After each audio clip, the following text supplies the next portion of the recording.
सबसे पहले सभी को जय हिंद।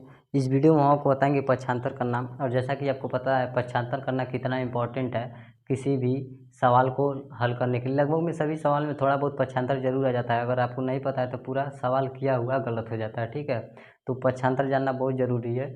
और चलिए इस वीडियो में हम आपको पक्षांतर बताएं। जैसा कि शब्दों से स्पष्ट हो रहा है, पक्षांतर यानी पक्ष का अंतर, यानी एक पक्ष से दूसरे पक्ष में नहीं होता है। शादी विवाह में जैसे लड़की पक्ष और लड़का पक्ष, ठीक है, लड़की पक्ष और लड़का पक्ष, तो वही है। पक्ष का मतलब आप लोग समझे, दो पक्ष होगा, ठीक है, हमेशा दो पक्ष होगा, ठीक है। अब देखिए, मान लीजिए कोई पक्ष इस बगल से उस बगल जाता है तो उसका क्या होगा, चिन्ह। चिन्ह मतलब समझते वही, प्लस माइनस गुणा भाग, ठीक है, जोड़ घटाना गुणा भाग वाला जो चिन्ह होता है वही। अगर अगर इस बगल है तो उस बगल जाएगा तो उसका चिन्ह पर परिवर्तन हो जाएगा, ठीक है। यानी कि एक पक्ष से दूसरे पक्ष में जाएगा तो उसका चिन्ह क्या होगा, बदल जाएगा, ठीक है। तो वही होता है हमारा पक्षांतर, ठीक है।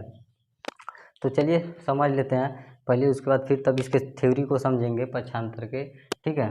इसमें चिन्हों का परिवर्तन देखिए, प्लस है और बराबर के इधर जाएगा तो माइनस है, माइनस में बदल जाएगा। अगर माइनस है तो बराबर के इस बगल जाएगा तो प्लस बन जाएगा, ठीक है। अब देखिए गुणा है तो बराबर के इस बगल जाएगा तो क्या हो जाएगा, भाग में बदल जाएगा, ठीक है। अब देखिए अभी तो केवल वैसे ही बता रहे हैं, अभी इसका जब हम आपको उदाहरण देकर बताएंगे तो आपको पूरा समझ में आ जाएगा, ठीक है। तो वह जब भाग में है तो किस में बदल जाएगा, गुणा में बदल जाएगा, ठीक है।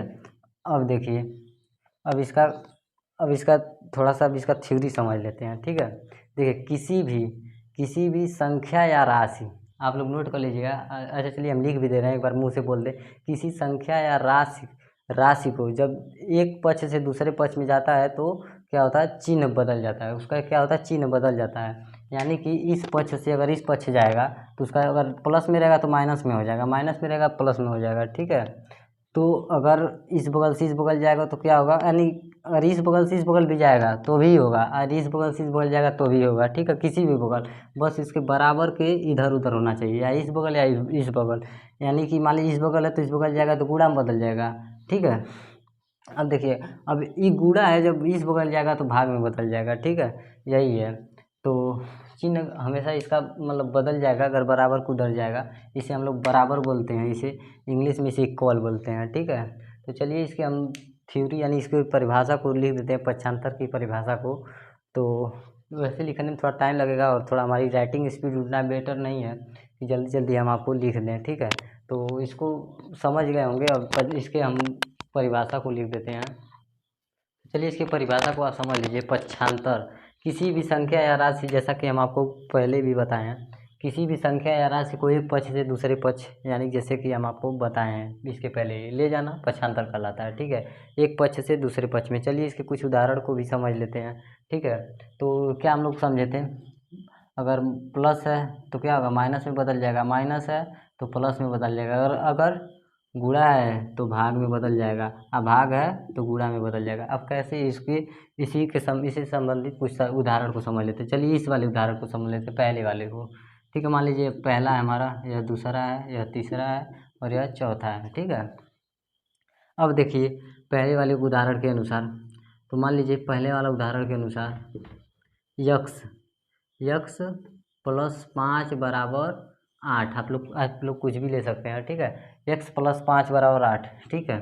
अब देखिए यक्स को इसी बगल रखेंगे, क्यों इसको इस बगल रखेंगे, क्योंकि यह चर राशि है और यह अचर है। चर और अचर आपको बीजगणित संबंधित एक वीडियो बना दिए हैं, तो उस वीडियो को नहीं देखेंगे उसका वीडियो डिस्क्रिप्शन बॉक्स में दे देंगे, वहाँ से आप जाके देख लीजिएगा, ठीक है। चर क्या होता है, ऐसी राशि जिसका मान बदलता रहता है, ऐसी राशि जिनका मान बदलता रहता है। मान लीजिए हम 5x भी लिख सकते हैं, 6x भी लिख सकते हैं, ठीक है, 7x भी लिख सकते हैं, तो इसका मान बदलता रहता है, ठीक है। यानी x किसी के साथ जा सकता है, ठीक है। अब देखिए अचर क्या होता है, अचर ऐसी राशि जिसका मान परिवर्तित नहीं होता है। अब मान लीजिए यह 5 है तो क्या इसको बदल सकते हैं, क्या इसको किसी और रूप में लिख सकते हैं, जी बिल्कुल नहीं। यह 5 है तो 5 ही रहेगा, ठीक है। तो यही है, चर और अचर आप लोग समझ गए होंगे। यानी कि जितने भी अक्षर हैं वो हमारी कितने चर हैं, और जितने भी संख्या हैं या अंक हैं वो हमारी क्या हैं, चर अचर हैं, ठीक है। चर चर हमारी ए बी सी यानी जितने भी अक्षर हमारे चर हैं, जितने भी संख्या हमारे क्या है अचर हैं, ठीक है।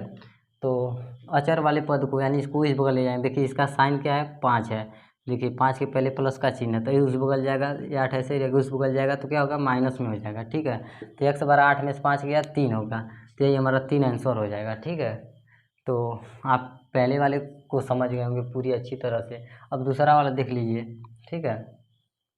दूसरा वाला मान लीजिए पहला हो गया, अब दूसरा समझ लीजिए। दूसरा वाला मान लीजिए यही वाला एग्जाम्पल ले लेते हैं, बस यहाँ माइनस रख देते हैं, x-5, ठीक है। यहाँ 8 ले लेते हैं, ठीक है। यहाँ प्लस था तो हमने माइनस रख लिया है, ठीक है। अब देखिए x ऐसे ही रहेगा क्योंकि चर है। अब अचर अचर एक तरफ करेंगे, ये भी अचर है, ये भी अचर है, जैसे कि ये अचर, ये अचर, अचर अचर एक तरफ किए हैं तो 8 ऐसे ही रहेगा, ये माइनस है तो क्या होगा प्लस हो जाएगा। बहुत सिंपल है, ये सब आपको पता होना चाहिए। 8 5 13, तो ये हो गया हमारा। दूसरा भी आप समझ गए होंगे, ठीक है। अब चलिए तीसरा भी समझ लेते हैं, तीसरा वाला। तो तीसरा वाला देखिए गुणा है तो भाग में बदल जाएगा, ठीक है। क्या है, गुणा है तो भाग में। तो देखिए 5x बराबर 8 ही ले लेते हैं। अब देखिए कहेंगे कहाँ इसमें गुणा है, गुणा तो हमको नहीं दिख रहा है, आप लोग सोचेंगे, ठीक है। लेकिन जो जिनको पता है वो समझ गए होंगे। देखिए इसमें क्या होता है, गुणा का संबंध रहता है, ठीक है। यह 5 अलग है और x अलग है, ठीक है। 5 गुणे x है, लेकिन इसमें 5x डायरेक्ट लिखा जाता है, ठीक है। इसको गुणे को दर्शाया नहीं जाता है। जिस तरह से ये x नहीं है, ये एक x है, ठीक है, लेकिन लिखा नहीं जाता है। सेम उसी तरह से गुणा है लेकिन लिखा, जैसे कि यह 8 है, 8 है तो बहुत लोग कहेंगे 8 है केवल, लेकिन यह प्लस का 8 है, ठीक है, धन 8 है, ठीक है। अब देखिए 8 माइनस, अगर देखिए 8 है, अगर इसको -8 नहीं कहेंगे, केवल 8 कह लेंगे बहुत लोग। अब बहुत लोग इसको +8 नहीं कहेंगे, लेकिन अभी माइनस लगा दें तो लोग -8 कहेंगे, ठीक है। लेकिन अगर केवल 8 लिख दें तो इसको +8 नहीं कहेंगे, इसको 8 केवल कहेंगे, ठीक है। लेकिन प्लस छुपा रहता है, इस बात को आप समझ गए होंगे, ठीक है। बहुत बारीकी से समझा रहे हैं आपको। तो देखिए गुणा का संबंध है तो किस में बदल जाएगा, भाग में। तो 8 अब देखिए भाग में आएगा यानी बट्टे, 8/5, बट्टे का मतलब भाग ही होता है, ठीक है। तो यही हमारा हो गया। अब इसको कटाएंगे दशमलव में कटेगा, कोई काटने की ज़रूरत है नहीं, यही हमारा आंसर हो जाएगा, ठीक है। अब चौथा वाला समझ लेते हैं।